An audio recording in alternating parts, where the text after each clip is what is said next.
Honoráveis ouvintes, sejam muito bem-vindos a mais um episódio do Extramuros.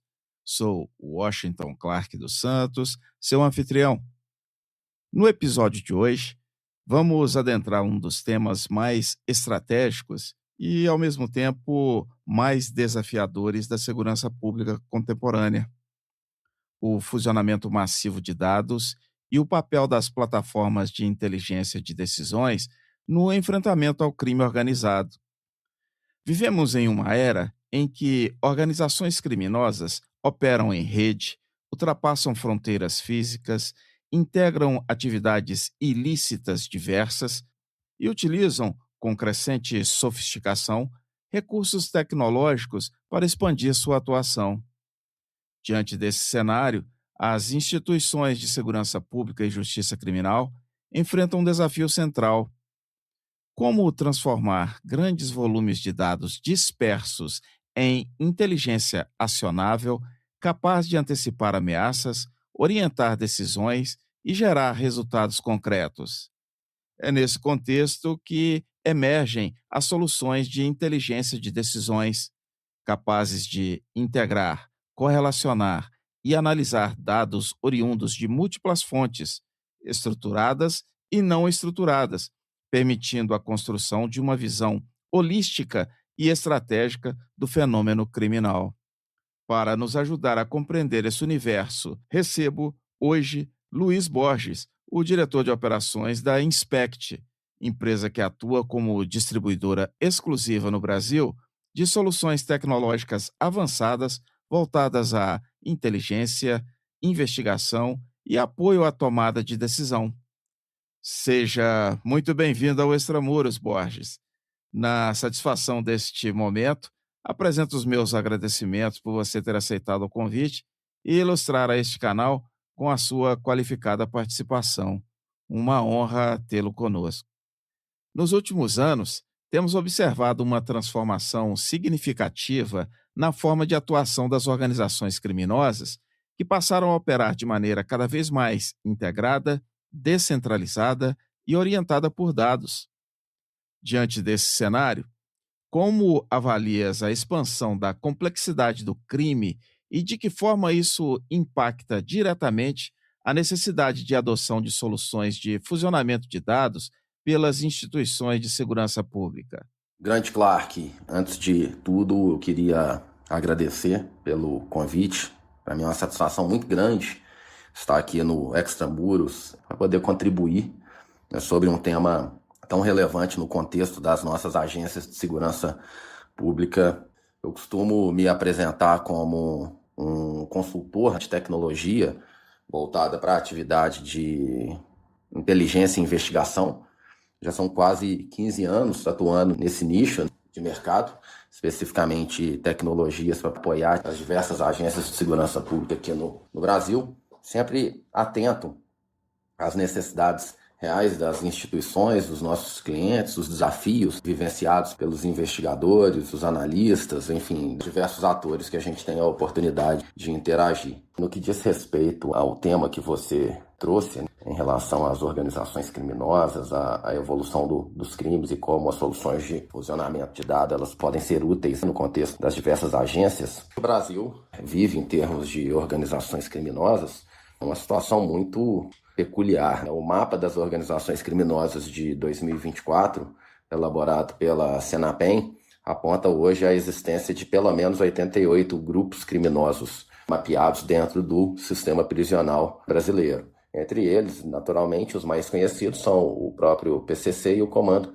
Vermelho, que hoje já possuem não só mais a atuação nacional, como também internacional. Essas organizações criminosas deixaram de ser grupos ligados especificamente ao domínio territorial, ao tráfico de drogas ou ao comércio ilegal de armas, e passaram a atuar como redes organizadas com capacidade logística, financeira, tecnológica, ampla atuação territorial, enfim, a gente vê uma evolução muito grande. E uma das coisas que chamam a atenção é que esses grupos criminosos eles entenderam o valor da informação. Investigações e operações recentes mostram estruturas, departamentos internos de inteligência e contra-inteligência dentro dessas organizações criminosas, voltados, sobretudo, ao monitoramento de autoridades, à proteção das próprias lideranças, a segurança das comunicações, a identificação, inclusive, de vulnerabilidades para acesso a sistemas de uso restrito pelo governo. Além disso, a gente percebe hoje que a atuação econômica das organizações criminosas sofisticou absurdamente, que era tratado apenas como uma lavagem de dinheiro para poder dar lastro àquele recurso oriundo da atividade originalmente criminosa. Isso modificou. A gente viu recentemente operações mirando os braços financeiros ligados ao PCC, inclusive com a investigação sobre a atuação de fintechs, fundos de investimento, ou seja, operações realizadas no coração do mercado financeiro brasileiro, Faria Lima especificamente, e a ligação de algumas dessas instituições com o crime organizado, e a atuação também no setor produtivo da economia, principalmente no setor de combustíveis, com estruturas empresariais formais. Então, deixou de ser uma atividade que originalmente lavava-se dinheiro do crime organizado, daquelas atividades como tráfico de drogas e vendas de armas, e passaram a ter uma atuação forte na economia formal. Tanto que hoje grande parte dos atores falam sobre o follow the product, siga o produto, e não mais somente o dinheiro, uma vez que as organizações criminosas elas são donas de empresas e de negócios formais.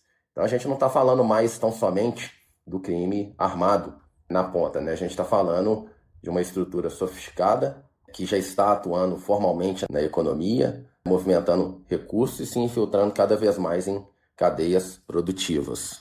Os Estados Unidos oficialmente classificaram o PCC e o Comando Vermelho como organizações terroristas estrangeiras. O fato em si revela a percepção internacional sobre não só a dinâmica, como também a dimensão que essas organizações criminosas brasileiras, que são as maiores hoje, têm atuação, conexões para além das fronteiras nacionais, alcançando outras regiões, né? Américas, de um modo geral, Europa e, inclusive, outros países no Oriente Médio. Então, em resumo, o crime evoluiu e a gente vê isso claramente.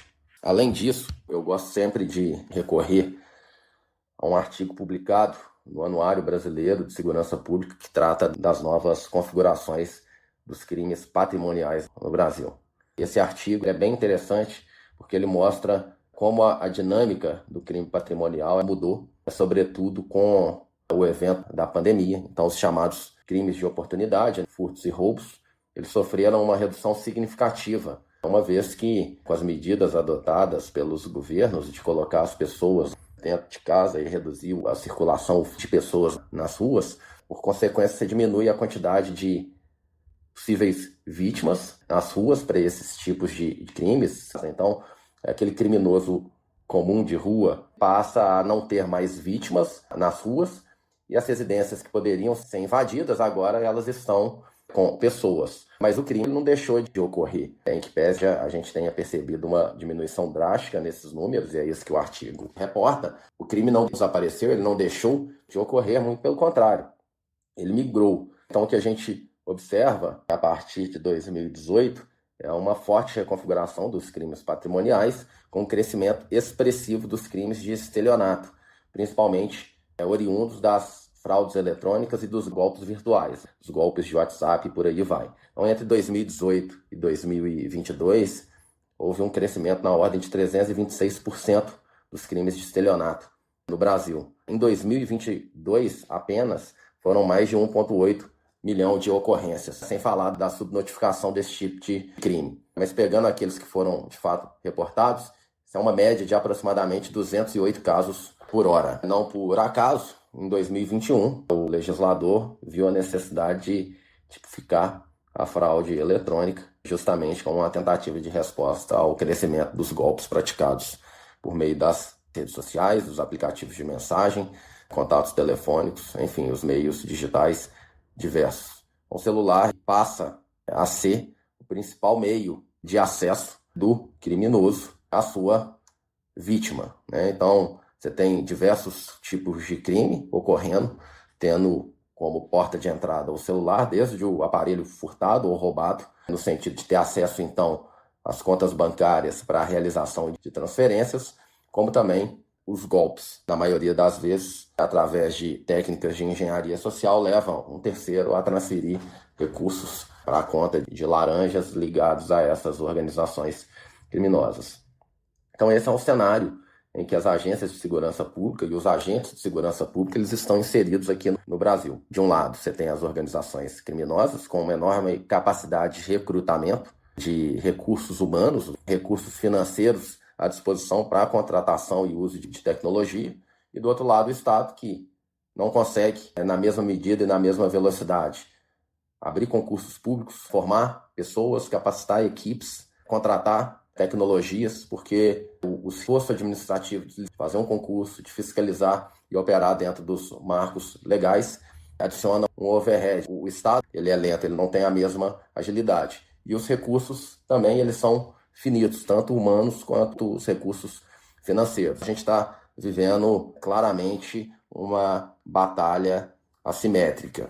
E é diante dessa assimetria que a tecnologia ela deixa de ser acessória e passa a ser primordial. O objetivo da tecnologia não é substituir o agente público, muito pelo contrário, é permitir, através de uma atuação integrada, ser mais eficiente, ter ganhos de escala, tratar os dados de modo a ter insights e orientar, sobretudo, o decisor à tomada de decisões de forma coerente. Então, se o crime ele opera em rede, o Estado ele também precisa operar em rede. Se o crime coleta informações e cruza dados para poder tomar decisões rapidamente, as instituições públicas, na mesma medida, também precisam transformar dados dispersos em informação, em inteligência acionável.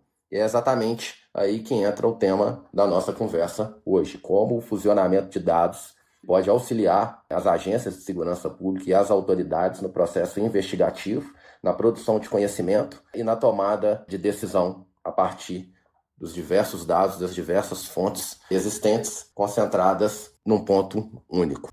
Honorável ouvinte, considerando que o objetivo deste primeiro bloco é ampliar, por meio da fala de nosso convidado, a introdução conceitual ao tema e preparar a audiência para a compreensão da importância do fusionamento de dados ao longo da série, vamos aqui fazer uma pausa para reflexão. Borges, fostes muito certeiro. Fica evidente que, em um ambiente cada vez mais complexo e marcado pelo excesso de informações, o verdadeiro diferencial não está apenas em possuir dados, mas em conseguir integrá-los, compreendê-los e transformá-los em decisões estratégicas. No próximo episódio, vamos aprofundar justamente esse conceito de fusionamento de dados.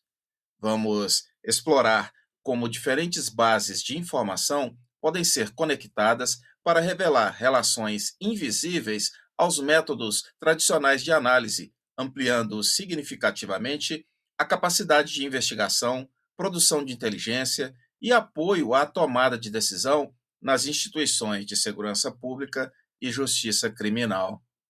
Este foi mais um episódio do Extramuros. Sou Washington Clark dos Santos, seu anfitrião, convidando a audiência para, no próximo conteúdo, continuarmos essa conversa sobre as importantes transformações tecnológicas aplicadas à inteligência contemporânea. Acesse nosso website e saiba mais sobre nossos programas. Inscreva-se e compartilhe nosso propósito. Será um prazer ter a sua colaboração. Pela sua audiência, muito obrigado e até a próxima!